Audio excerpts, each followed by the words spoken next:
Filadélfia não era uma igreja impressionante aos olhos humanos. Não era grande, não tinha influência, não tinha poder político, não tinha força numérica. Era o contrário, exatamente o contrário.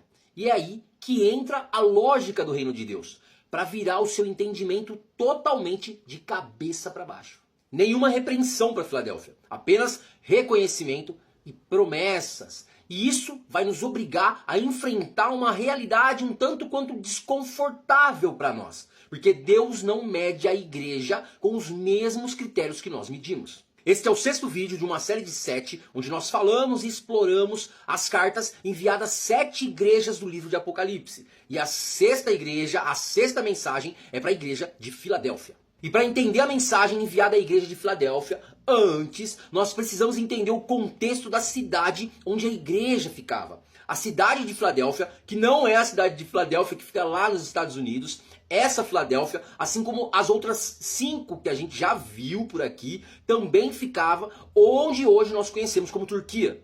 A cidade de Filadélfia foi fundada no século II a.C. E o nome dela vem do grego, das palavras phileo e adelphos, que significa amor fraternal. A cidade de Filadélfia era, por natureza, uma cidade missionária, porque ela foi fundada na intenção de espalhar a cultura grega para o interior. A cidade de Filadélfia ficava numa zona sísmica e por isso frequentemente sofria com terremotos e constantemente tinha lugares que tinham que ser reconstruídos. Agora guarda isso, porque lá no texto você vai ver Jesus falar sobre colunas permanentes. A cidade de Filadélfia tinha uma forte presença do culto pagão. Tinha a influência do Império Romano e ainda uma comunidade judaica muito ativa. Sendo assim, os cristãos daquela cidade enfrentavam rejeição religiosa e exclusão social e possivelmente perseguições. Filadélfia era reconhecida pela agricultura fértil por causa do solo vulcânico rico, principalmente em vinhas,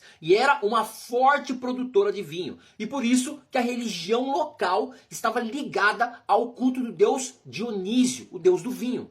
Dito isso, já entendendo um pouco do contexto geográfico, histórico e religioso da cidade de Filadélfia, vamos para o texto. O primeiro versículo direcionado à igreja em Filadélfia. E ao anjo da igreja em Filadélfia escreve: estas coisas diz aquele que é santo, que é verdadeiro, aquele que tem a chave de Davi, que abre e nenhum homem fecha, e que fecha e nenhum homem abre. Jesus começa se apresentando como aquele que é santo, que é verdadeiro, uma cristologia elevada, aquele que é autêntico, que é Deus. O texto diz: aquele que tem a chave de Davi, que abre e ninguém fecha, e que fecha e ninguém abre, fazendo uma referência direta ao profeta Isaías, no capítulo 22, versículo 22. Só que no contexto de Isaías é sobre a autoridade administrativa da casa real de Davi, por um homem, um oficial chamado Eliaquim. Quando você tem a chave, você decide se vai entrar ou vai sair, abrir ou fechar. Você decide se vai deixar alguém entrar ou alguém sair. Chave representa isso, controle e acesso.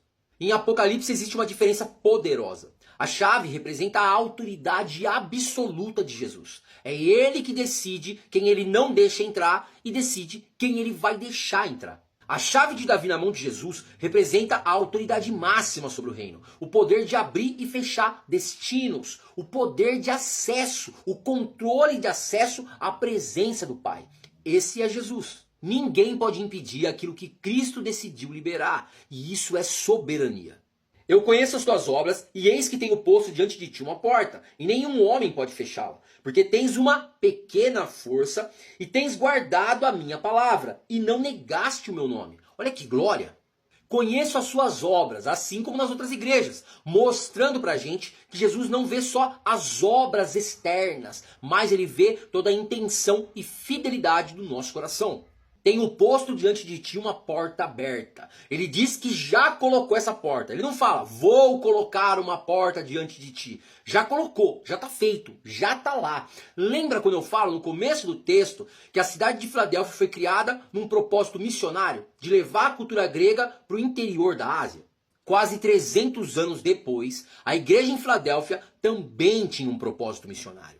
A porta para levar o evangelho de Cristo, a porta de acesso a Deus, a porta de oportunidades divinas. O ponto-chave aqui é que não depende da força que a igreja tem, depende da decisão de Cristo quando Cristo olha para o coração da igreja. Porque no texto ele continua e diz: tens uma pequena força, mostrando que a igreja não era grande, não era influente, não era rica. Uma igreja limitada fisicamente, mas extremamente fiel. E isso mostra pra gente que não é só conhecer. Porque o texto diz: tem guardado as minhas palavras e não negaste o meu nome. É obedecer, mesmo dentro de um contexto de pressão religiosa, cultural e social. Permaneça firme.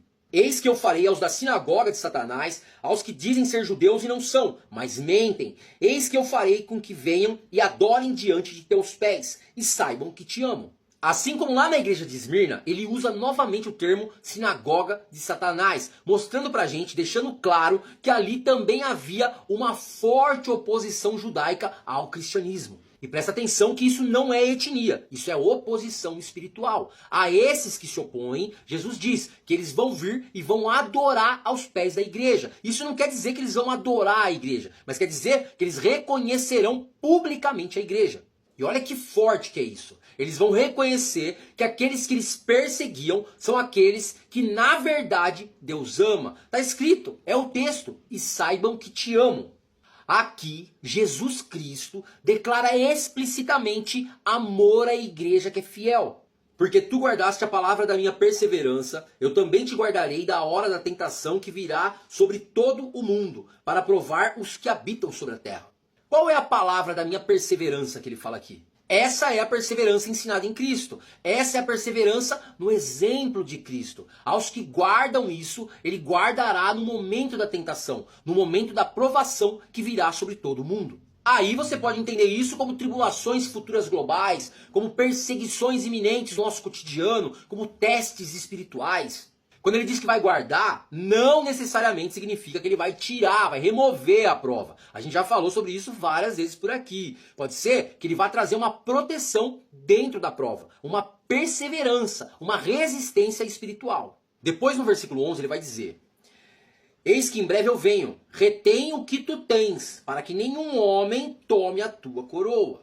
A coroa é a nossa recompensa, salvação. E esse texto é importante porque ele mostra pra gente que até aquele que está bem, que é fiel, que está forte espiritualmente, precisa vigiar. Até mais do que aquele que não está.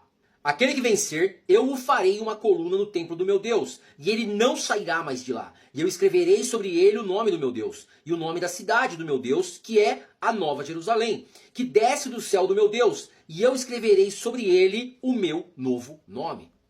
Lembra lá no começo, no contexto, quando eu falo para vocês que a cidade de Filadélfia estava numa área sísmica e por isso ela sofria vários terremotos? Então, aqui, ao vencedor, Jesus promete que fará dele uma coluna alicerçada na presença de Deus, lá morando na Nova Jerusalém. Não importa o terremoto que aconteça, essa coluna não vai cair.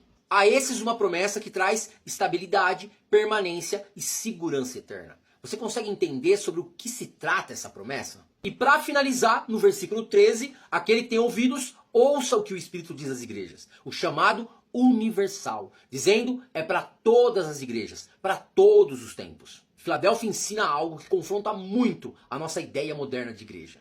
Deus não mede sucesso por tamanho, por poder, por influência ou por número de membro. Tem até um doido aí, famoso no meio cristão, vendendo um curso que é só para pastor. Um curso de como fazer a sua igreja crescer em 40 dias. Porque não é só a unção que conta, é assim que ele fala. E você tá ligado que ele vai vender programação neurolinguística, né? E você não é tonto para cair numa dessa, né, pastor?